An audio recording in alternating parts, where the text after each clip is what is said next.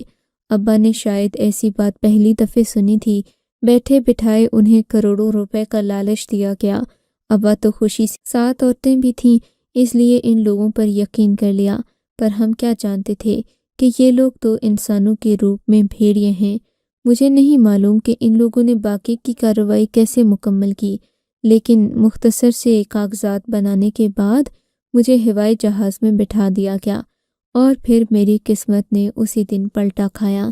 مجھے جب یہاں لایا گیا، میں پورا راستہ جہاز میں یہی سوچتی رہی کہ میں آگے جا کر بہت بڑے اسکول میں اپنی پڑھائی جاری رکھوں گی، پر جب مجھے یہاں لایا گیا، ایئرپورٹ پر مجھے ایک لڑکی نے استقبال بھی کیا اور میری خوب پوچھ تاچھ کی گئی تھی۔ وہ لڑکی مجھے ایک بہت خوبصورت بڑے سفید رنگ کے ہوٹل میں لے گئی۔ اس کے باہر عربی میں کچھ لکھا ہوا تھا، میں نہیں سمجھ پائی تھی کہ یہ کیا ہے۔ وہ لڑکی مجھے ایسے ہوٹل میں لے گئی جہاں پر ماحول بہت ہی عجیب تھا، خوبصورتی، رنگ، روشنیاں اور لڑکیاں جنہوں نے مختصر کپڑے پہن رکھے تھے۔ خدا جانے یہ کون سا سعودی عرب تھا۔ ہم نے تو یہی سن رکھا تھا کہ وہ اللہ کی پاک زمین ہے، وہاں پر ایسا کچھ نہیں جیسا ہمارے ملک میں ہوتا ہے، پر میں یہ دیکھ کر تو حیران تھی کہ یہاں عیاشی کا ایک بھرپور اڈا موجود تھا۔ لڑکیوں نے مختصر کپڑے پہن رکھے تھے۔ میں سوچنے لگی کہ مجھے یہاں کیوں لایا گیا ہے، یہ جگہ تو ہم جیسی لڑکیوں کے لیے نہیں ہے، نہ ہی یہاں کوئی اسکول کی لڑکی نظر آ رہی تھی۔ مختلف راہداریوں سے گزارتی ہوئی وہ لڑکی مجھے ایک بڑے سے ہال میں لے گئی جہاں پر ایک بیوٹی پارلر جیسی جگہ تھی۔